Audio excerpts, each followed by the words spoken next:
Um, so welcome everyone. Again, really pleased that you were able to make time. I know it's summer and is a challenging time for folks to sometimes have do these things that aren't immediate on our agenda.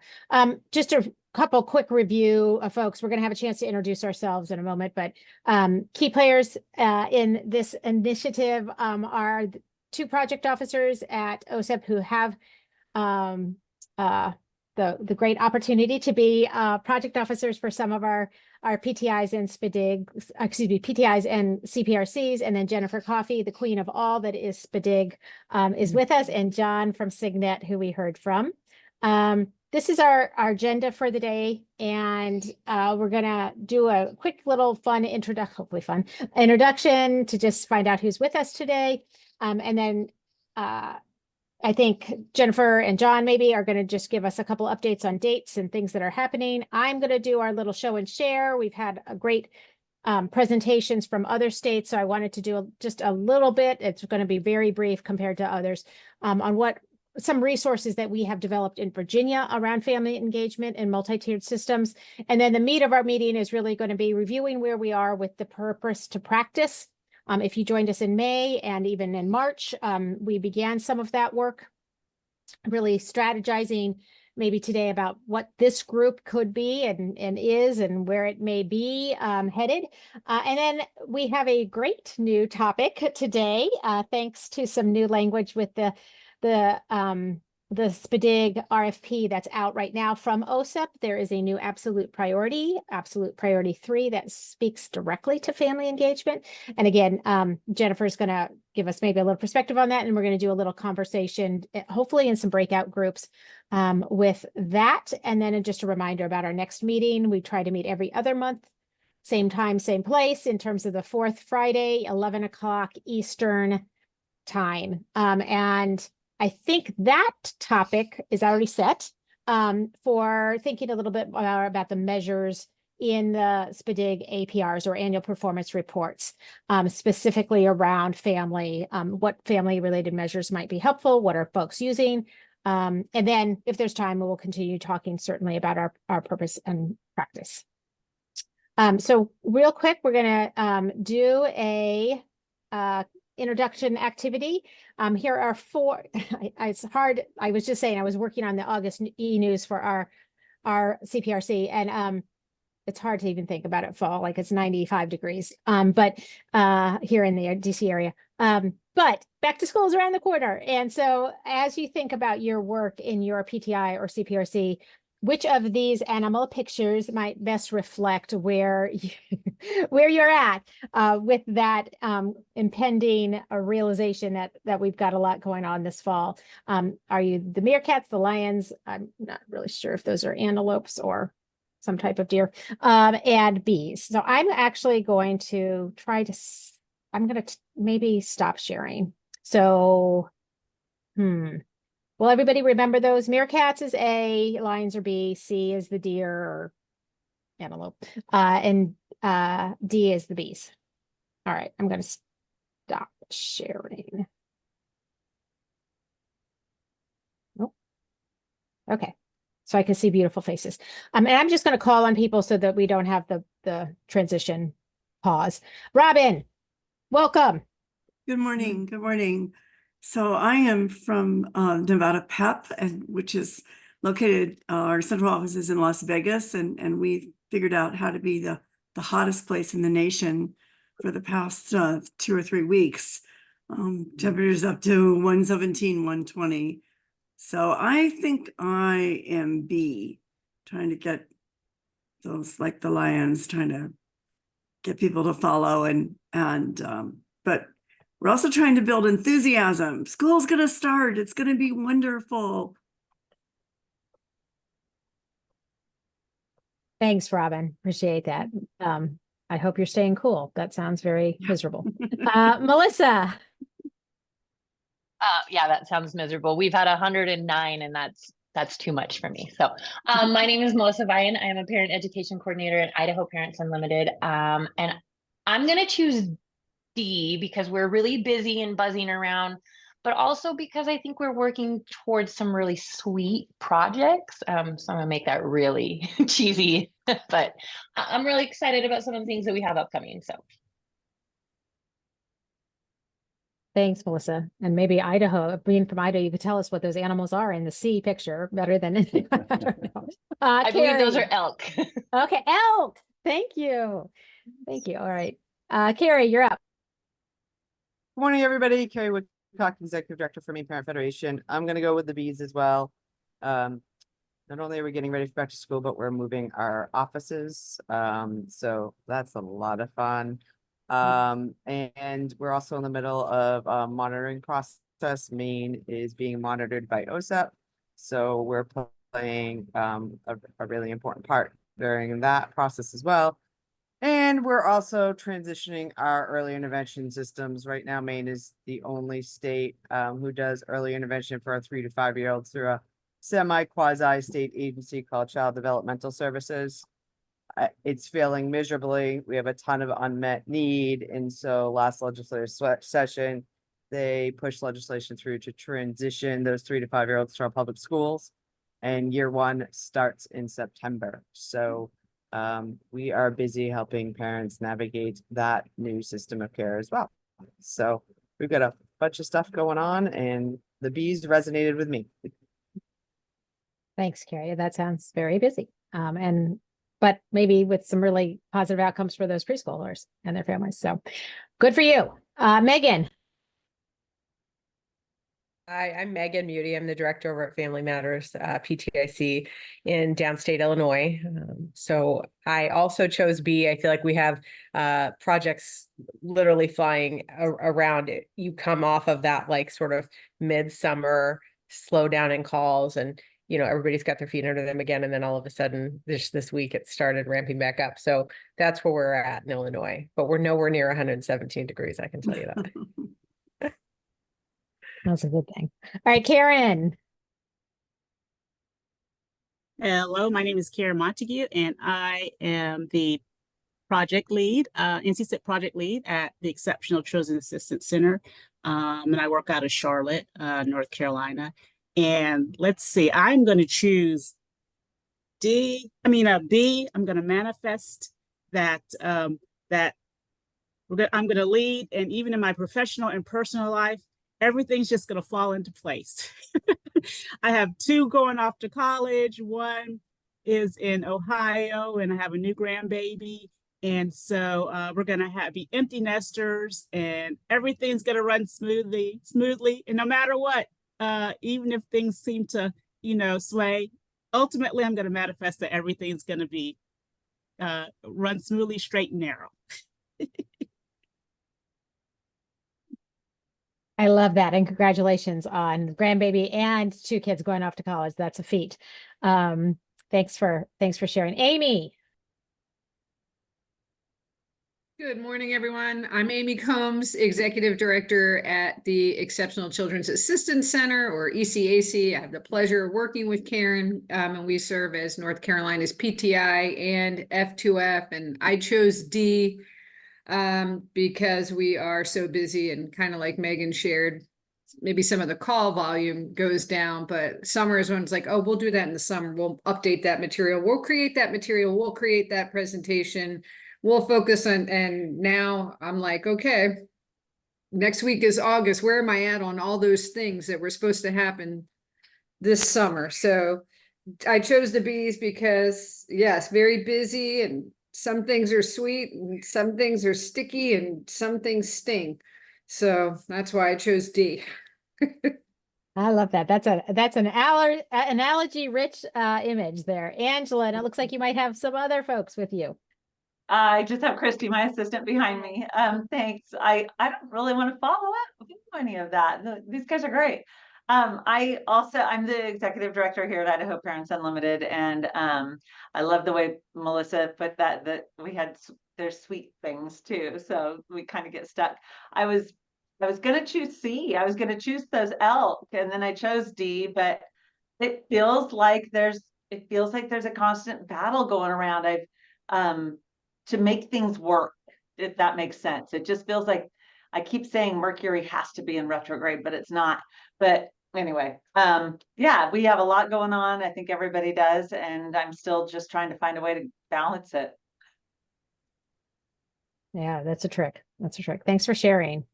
And thanks for Idaho being well represented here. Wonderful. Michelle, are you able to speak? Are you in transit? Yes, Oh, no, there I you just, are.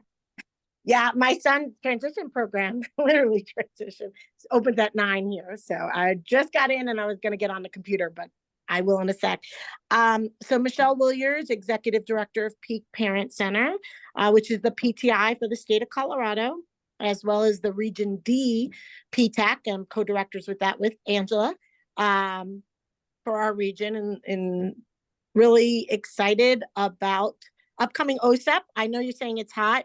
And also, it kind of correlates to my choice here, my D of being the lion. So I am a Leo. My birthday's coming up soon. Very excited about that. So I'm a lion by trait. So I gravitate towards that courageous leadership mindset. So that's what kind of fuels me into kind of the back to school year. And actually for my birthday, I'm going to Vegas, so I hope it cools down a little. I don't want to have to be in the casino too long. I want to be able to enjoy the pool. But yeah, so, and I'm just going to say too, that for me, the back to school for personally, this will be our first year where our son, who's 21 now, just graduated from his transition program. So it's our first year as the post-secondary adult, navigating, just he just got a job that will be starting. He's in a phenomenal day program who does a ton of volunteerism where he's honing in on such skills. And his aspiration is to go to UCCS for inclusive ed for college, probably within the next 2 years. So we're really building up to that college plan for him. So really excited to navigate the school world personally on that journey, because to me, it's that post-secondary stuff we talk about, right? 0 to 26 and what that looks like and how important those critical years were from the 0 age, literally building that self-determination for him to be at this stage now. So excited about that. Thanks, Michelle. Yeah, that's awesome. I think I need to move to Colorado if that's an option. John, do you want to share? And then I'll share, and then I'll turn it over to Jennifer to share, and then she can launch into OSEP updates. How's that? Sure, I'm happy to. My name's John Lind. I'm at the University of Oregon in concert with Jennifer Coffey and Kelly Henderson and a whole range of people that are working at OSEP. I operate the SIG network here at the university. I'm also a researcher. I was telling Kelly right before you all joined that I've had a couple of OSEP grants that were designed at developing transition curriculum. Specifically, the most recent was transition curriculum for boys with high incidence disabilities. So that was to connect with one of my coworkers who had developed a transition curriculum focused on girls. So we were developing a partner of curricula there. Let's see, what else? I think I identified, was it A that was the meerkat? Yeah, it just made me feel good looking at the meerkats because it was a team looking out at the world. And like I mentioned earlier, I'm in the process of developing a grant proposal, and I'm fortunate in that I've got a team with me that is really good, and we're working on that together. Very good. Very good. Thanks, John. I'm Kelly Henderson, Executive Director of Forum Families Forward. We're a community parent resource center in Northern Virginia. You're going to hear momentarily a little bit about our SPDG project in Virginia. I also picked the meerkats, but more for the constantly popping up and not knowing what's coming next kind of approach that sometimes meerkats. But they are a team. They're a team focus, which I love. But yeah, I feel like we've had a lot of very recently new opportunities, which are wonderful, but not always easy to plan for when they just and you don't want to say no. Right? Never want to say no, but it's always a challenge to sort of keep all those balls in the air. So Jennifer, I'm going to invite you to introduce yourself certainly. And also maybe I saw you put something in the chat. So if you want to talk about that, and then if you want to move on to OSEP updates, that would be great. Sure. So I'm the project officer for quite a few of the states represented here. But one of the states is North Carolina, and Kristen Rhodes, project officer for PTIs and CPRCs, shared this with the Research to Practice Division and OSEP, which I'm part of, this week. And so it's a good news story about the ECAC and North Carolina's work. Please do feel free to share any good news stories, any impact stories from your work related to the SPDG with me, and then I can put it into our newsletter. And that's what I plan to do. If North Carolina is okay with it, I plan to put in our next newsletter as a SPDG success story. Yeah. Yes, but I want folks to know that I am refraining from giving autographs at this time. No, when WBTV reached out to us, I was like, yes, we have to do this, but I don't want it to be me. I know you all know it's nothing worse than hearing and seeing yourself on camera, but we were really grateful for the opportunity, and we would love for you to share it. Oh, great. She did a great job, you guys. I was so proud. I was sitting here with my husband. We were talking, and literally the TV was on. I was like, wait a minute. And I like almost twisted my ankle because my phone was in the other room, because of course I didn't know that she could just, we could just pull it up later, but I just wanted to capture it right then. But she did a great job. There's nothing like seeing things live, right? The excitement of that. Yeah, no, it's wonderful. And everyone, beyond what we're trying to accomplish here, everyone needs a good news story, right? Like the whole world needs a good news story. Yeah, so nice newsletter. I am a month behind on my newsletters, which has never happened before because I'm the busy bee right now. OSEP, I don't, some of you are probably aware of this, but OSEP's busy season is the summer. And because we've got the OSEP conference, we have APRs that are come in, we're doing our continuations. A lot of our competitions end up being in the summer because they get pushed back for various reasons. So everything happens at once. And then it's just a matter of triaging, which I know that is your everyday experience.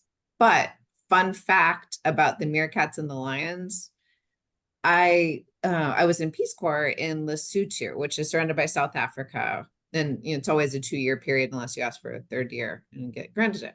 So I did 2 years in Lesotho, 1999 to 2001. And during that time, we went to a preserve in South Africa that I believe is not open anymore. You'll kind of guess why. Where they just let lions roam on the property, like up to adolescence. Like they go through adolescence. So they're pretty big, but they're not adults yet. So you can sit and you can pet the lions. No kidding. And then we visited, they had an albino lion. So it was white with green eyes.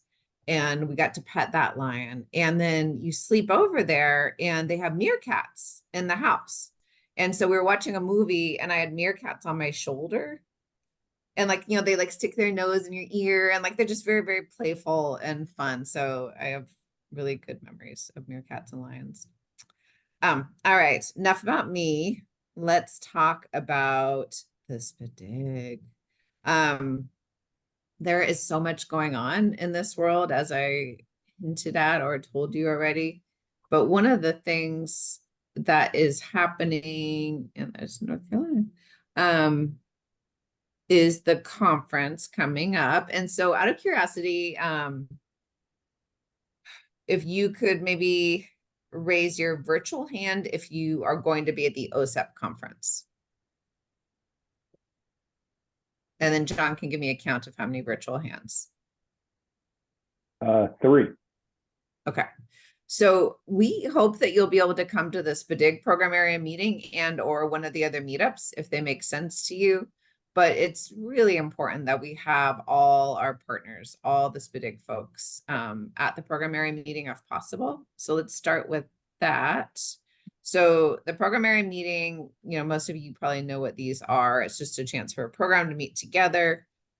We have an hour and 45 minutes to do so. Where are we? Did I already pass it, John? Yeah, here it goes.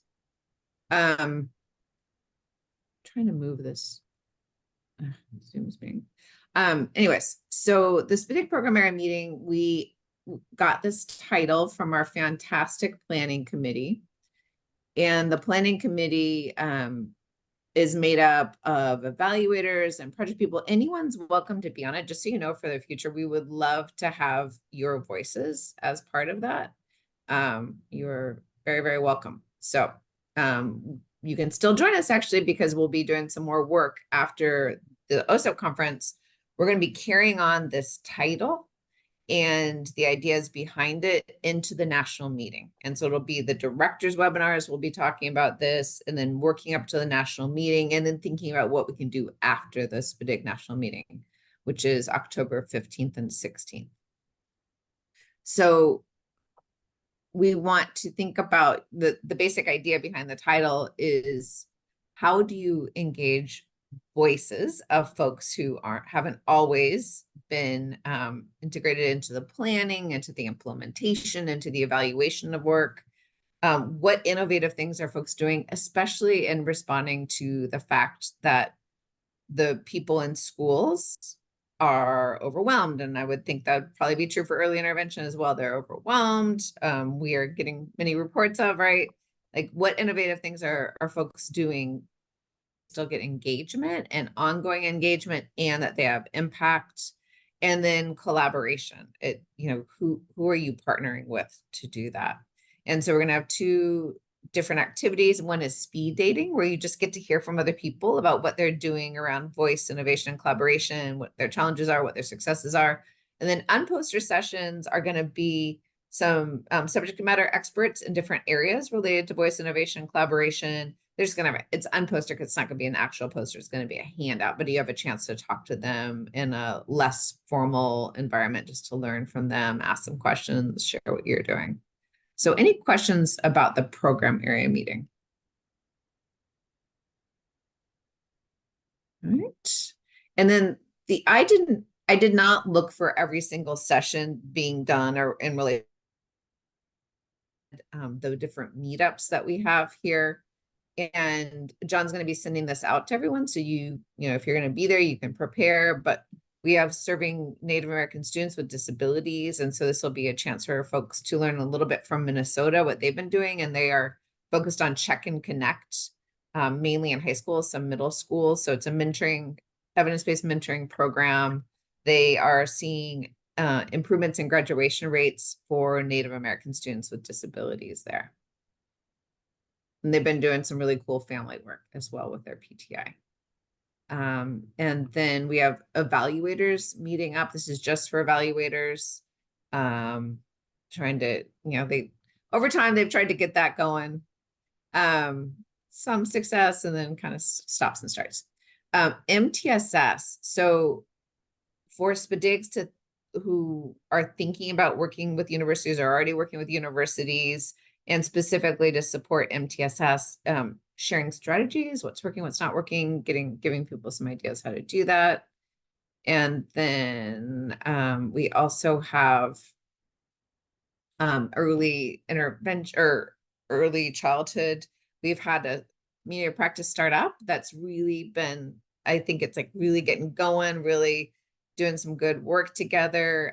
Someone from ECTA, Ted Burke, has been helping Sun Young On lead that, and with John Lynn's support. And I think they're doing a good job getting started. It's an exciting opportunity to bring folks together.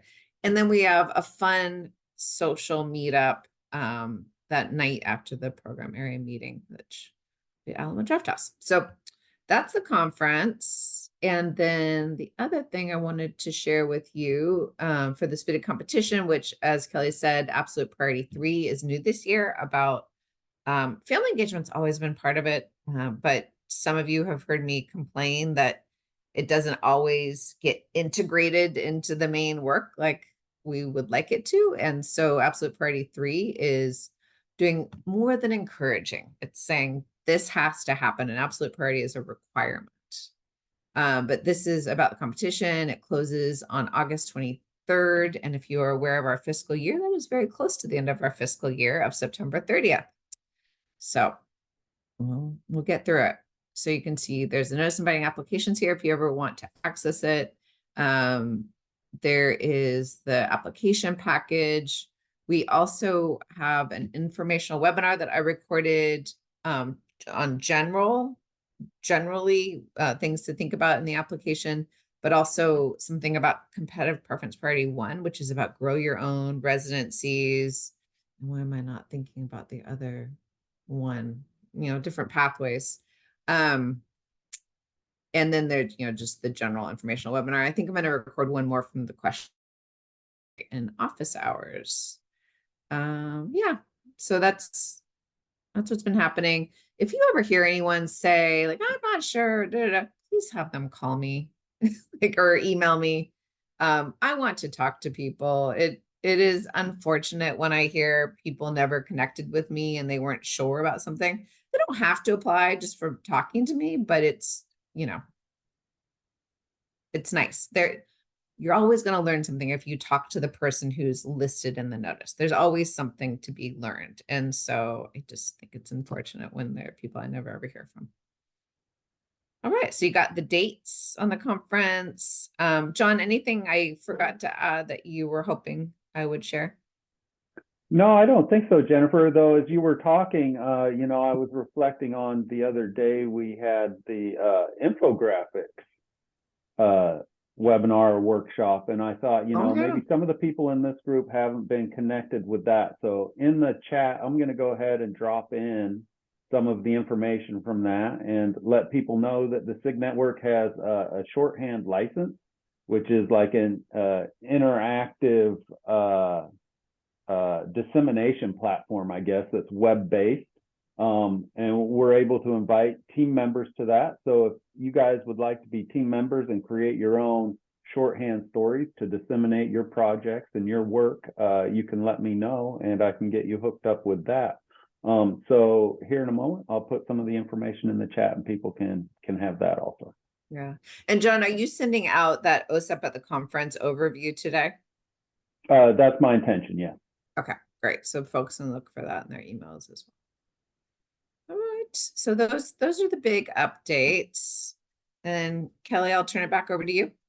Okay, and I'm going to be brief as you have heard. We have a lot to do, both with revisit of the work we've done in the last couple meetings with Jennifer, and then obviously this new and exciting, although always present, family engagement, but this more explicit, I think, priority, absolute priority is something I thought maybe we would like to give a little attention to, since it's us.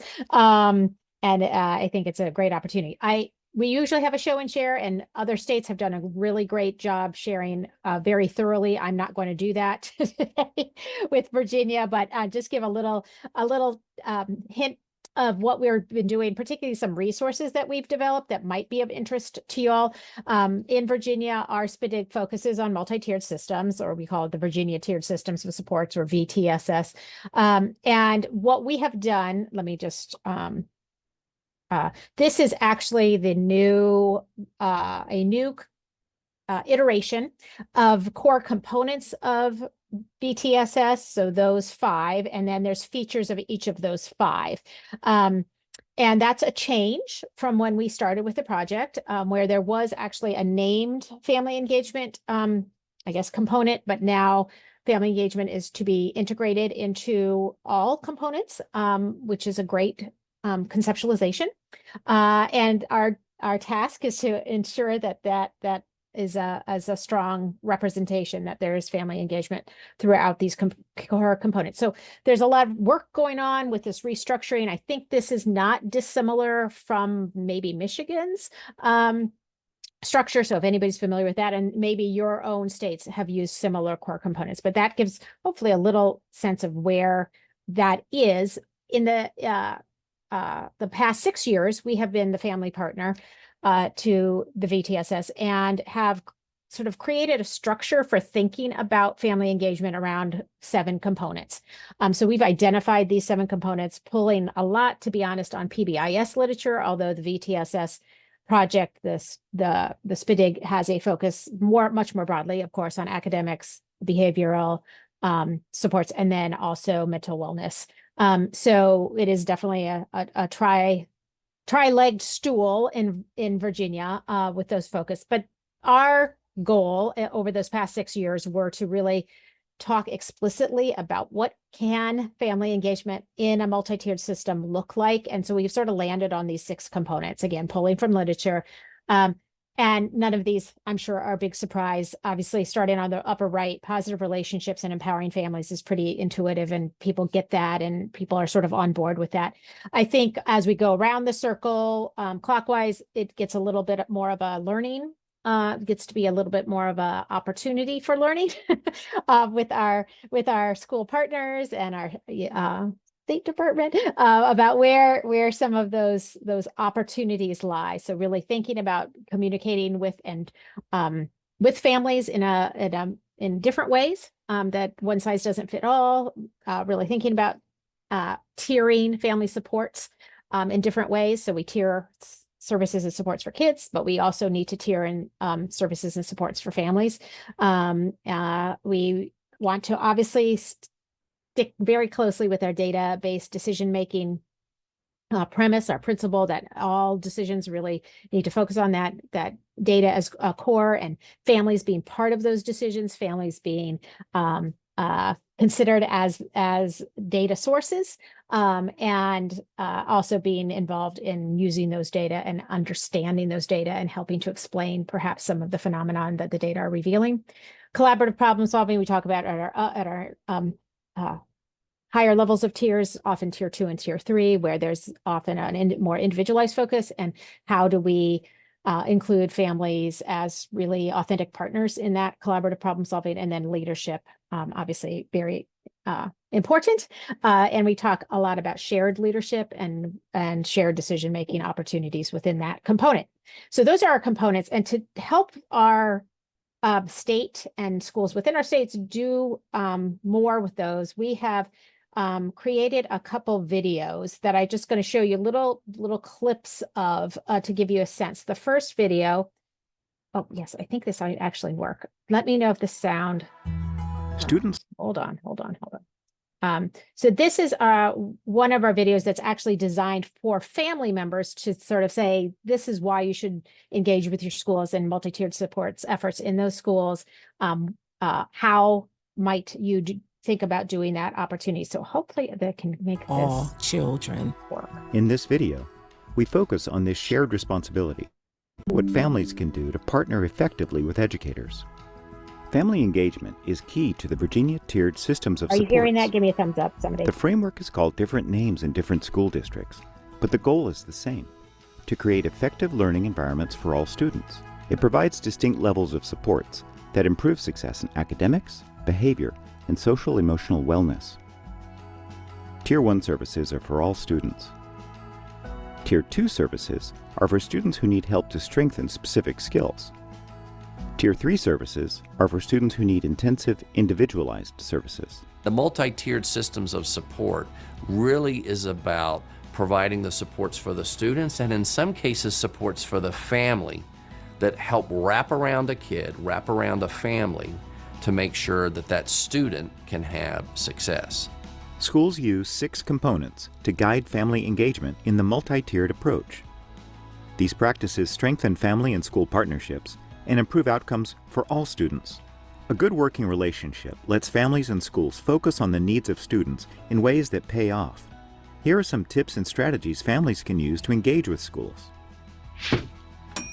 Be present in the school as often as you can. Show appreciation for the people that work with your children, the cafeteria staff, the janitors, the office staff, the clinic, anyone that your child engages with. I would suggest that you be very intentional and reach out to the school. Do not wait for them to reach out to you. Be very proactive and sharing with the school your desires, your hopes, and your dreams. Okay, I'm going to stop it there. Hopefully that gives you a little sense of what that is. And I'm going to show you one other. And obviously that talked about 6 components. We've actually broken one of those components apart. So that was maybe, we now have 7 components. We've evolved.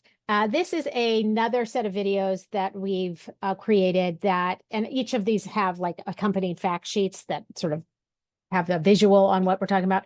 In this case, we've taken those components and really done a deeper dive more for a school audience. So school personnel. So like in this one, we're talking about leadership and the multidimensional and multi-tiered approach. So I'll just, again, give you a minute or two on that. And to give you a flavor, again, a little bit different audience, but the same components. As you go.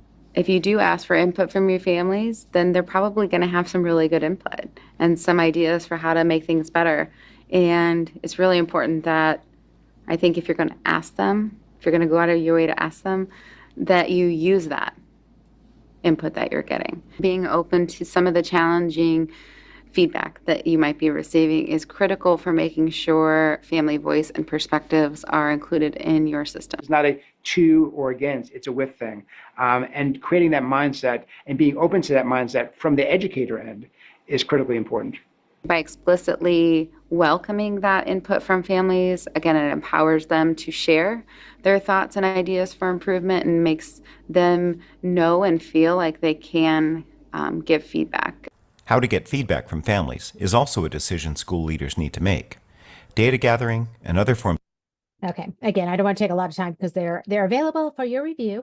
But that is really one of the sets of resources that we have developed ourselves, produced ourselves, and made sure that family voice was at the center of those in all videos. Even if the videos were designed for school personnel, we wanted to make sure that family voice was really important, as well as obviously staff that have responsibilities for engaging families.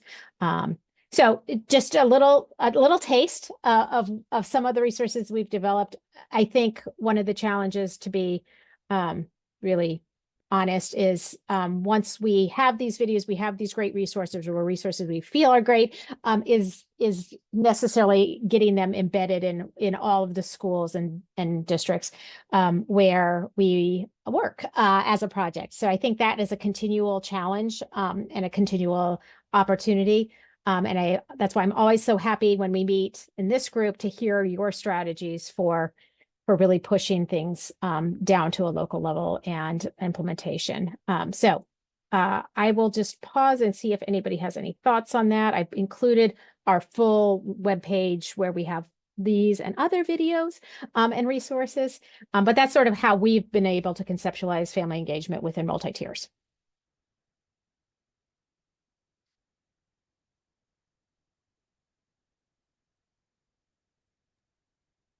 All right, Kelly, my turn.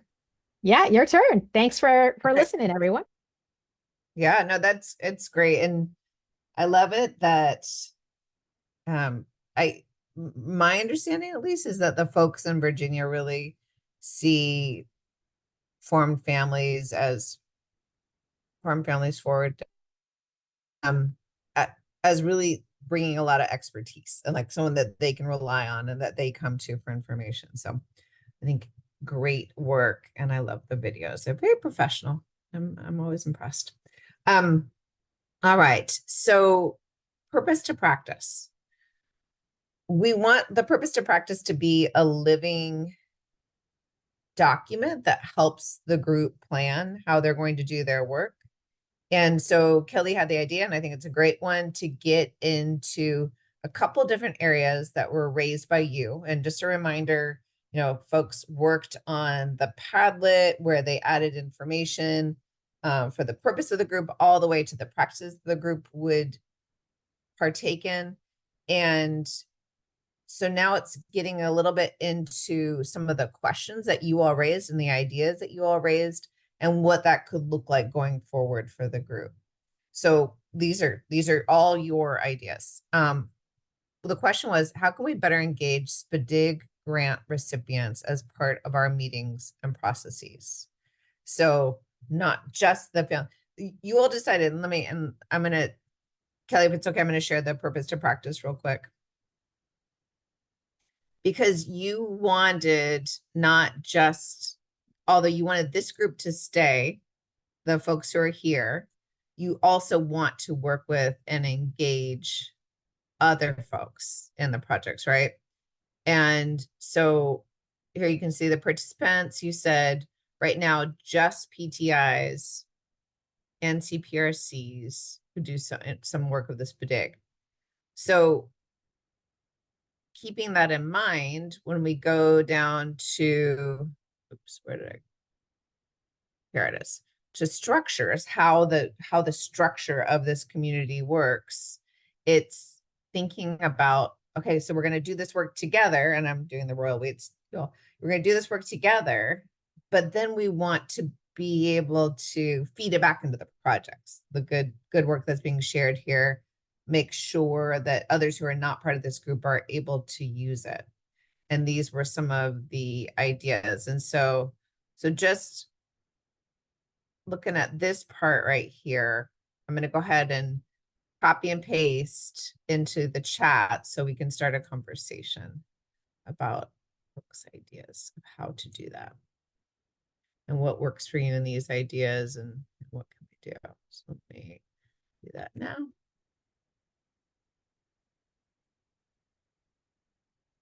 There you go. Oh, sorry, sending it. There you go.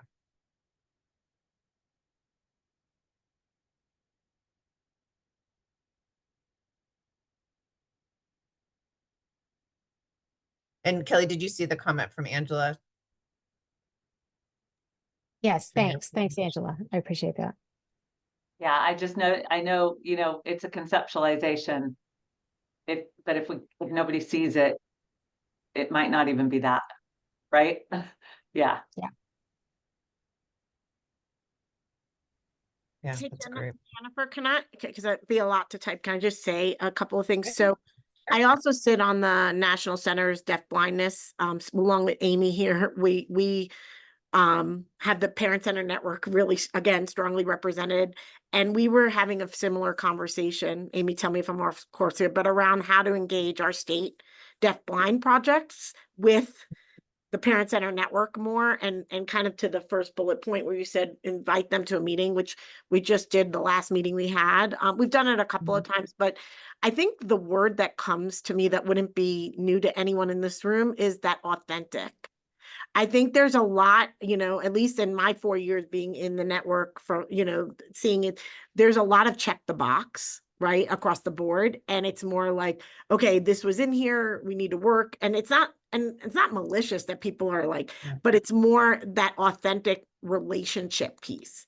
And I think about inviting to the meeting, which I think is a great idea, but I'm also thinking about how we strengthen the relationships across the board. I know some of us from state to state have, and I have a great relationship with mine as well, but it's deeper than that. Because even though I will say I have a great relationship with mine, we're not doing all the stuff we could be doing. And I think there's a lot of time and, people are busy, but I do think if we take a step back to that authenticity, we would move the needle forward. So in that invite, how do we have those honest, transparent conversations about how do we work that together? And it might make us all vulnerable in a setting, but I think it needs to be had, because I think, in order to really grow the work and what we're all trying to do and why we keep showing up, we need that.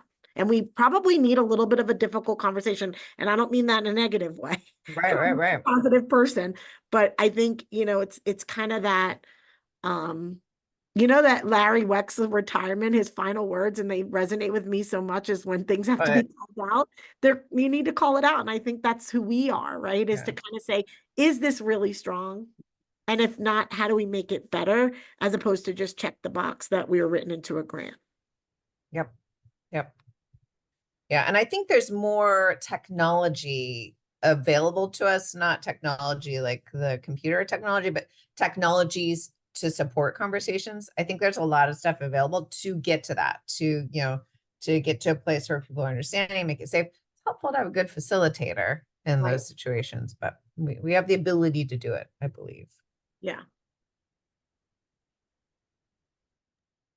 I think another issue, especially with the PTIs and with our Department of Eds, is assuming that our PTI grant money will cover our funding for anything that they're asking us to do.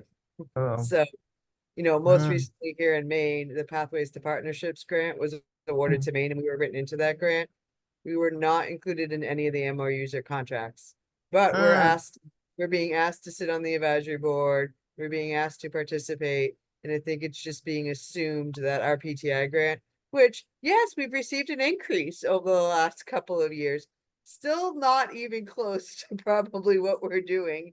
And we overspend on a regular basis because of the need in our state. And so, you know, they write us into the grant to get the award. They're using us, but we're not being compensated. And oftentimes it's just assumed it's because we get the PTI that we're being compensated in that way, shape, or form. We don't get any money from our Department of Ed. And if I sat here and listed the stakeholder groups that we sit on from our Department of Ed, it's ridiculous. And I want to have a voice and I want to be at the table, but I'm very close now to going to our Department of Ed saying enough is enough. We need some money from you. So even the SPDG is not giving you money? No, we don't get any money from the SPDG grant. It's a requirement of the grant. So we'll have I'm the project officer, so I can have a conversation about that. I mean, I'm happy to meet Jennifer with you and Tracy, but I have not seen a dime. That family engagement booklet that I put in the chat was part of our SPDG project, and I have not seen a dime, and the DOE are dragging their feet on approving it. We've rolled it out through our PTI, and we're giving it to families because I think it was written for teachers and staff. But I think, like your video shows, it takes both sides for proper family engagement. So providing those tools and information to our families to go to schools and say, hey, here's a thought on a way to engage families, right? So we're giving them that information as well. But our DOA hasn't approved it and aren't providing it to their teachers yet. And it's been a year. I presented it at the DOE's annual conference last August. At a mini breakout session, but it hasn't been approved and I haven't received any money for it. Okay. So if you're gonna do like family engaging, and we're the first place people go to get families. And I want families to have a voice, but if you're gonna ask us to do that, then it's time for some compensation directly from our DOEs and not just assuming that our PTI money takes care of it. Yeah, absolutely. Good. I'm glad you raised up. And these are the right things to raise, right? Like the project officers, we have to make sure that it's happening. Good to know. And I'm sorry. I'm glad to be able to have the conversation and speak freely like that and have your listening ear. So I appreciate it. Thank you. Yeah, of course.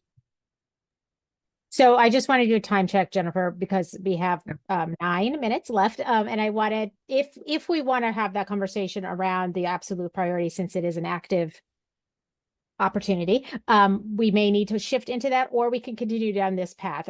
We just need to, I think, be conscious about that decision. Yeah. So do we want to take a vote in the chat and you can vote A, you want to continue the purpose to practice conversation, or B, get into the absolute priority 3 on family engagement for this big conversation. So A, continue purpose to practice, B, talk about absolute priority. Just add it to the chat, please.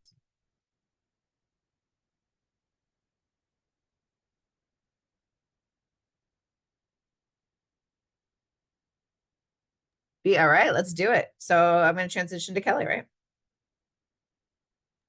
Yeah, and this is, I think it's just an opportunity, and I don't know, maybe there may be some folks in this room that are at that point where you are actually part of the reapplication, like you might be in a state that is taking advantage of this opportunity. So if you want to share that, that's great, but I think it would just opened up some opportunity for us to talk a little bit more explicitly about, I guess, to be honest, what OSEP's vision is certainly for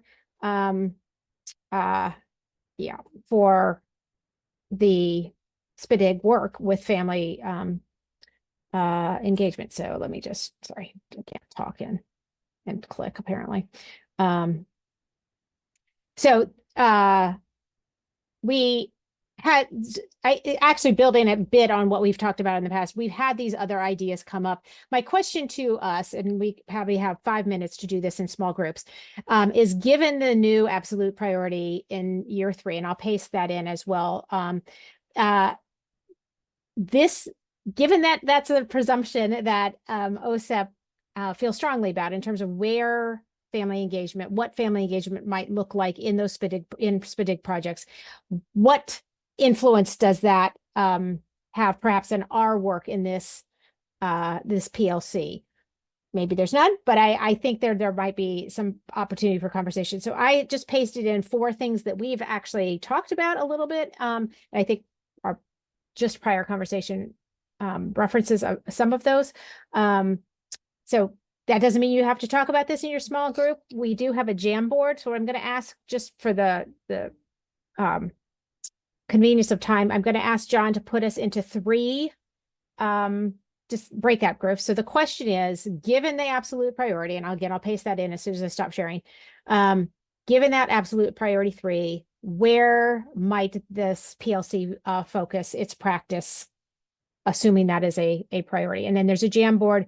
So John, you're going to give us like 1, 2, 3 groups, and whatever group you're numbered, go to that Jamboard page to include your summary of your conversation. Am I making sense? Hopefully. Yes. That makes sense from my end, Kelly. You'll drop the Jamboard link in the chat and people can I grab will. that before we go into the breakout rooms. And like you say, I've got 3 breakout rooms open, and I think that's 3 people in each of 2 rooms and 2 people in the 3rd room.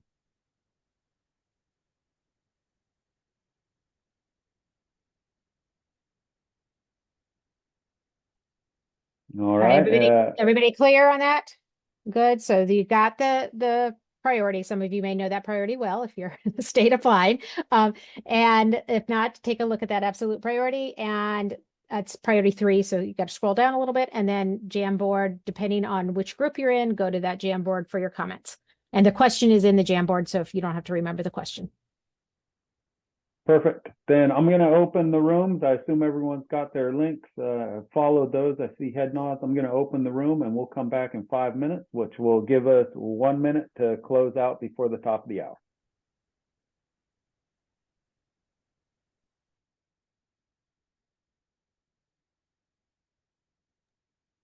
Thanks, John.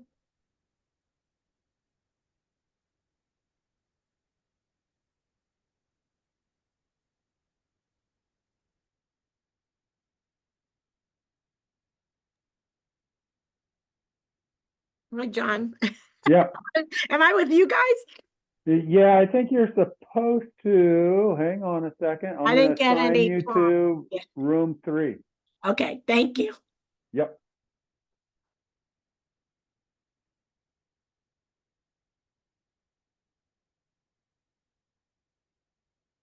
Hey, Jennifer.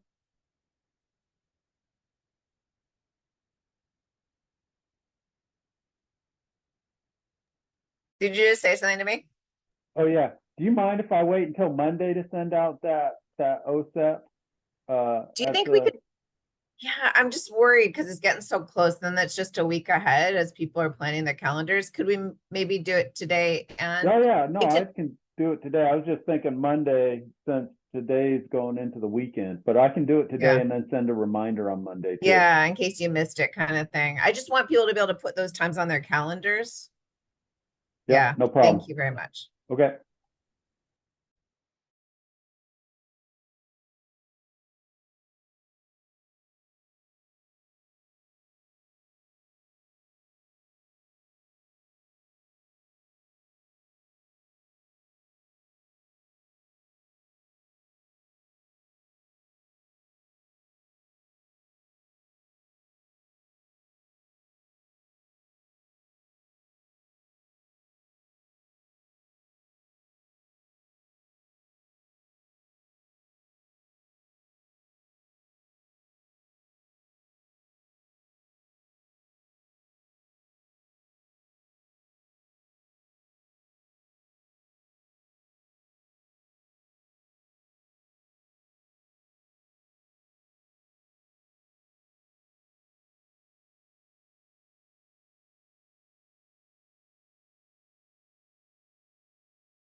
Hi, Kelly.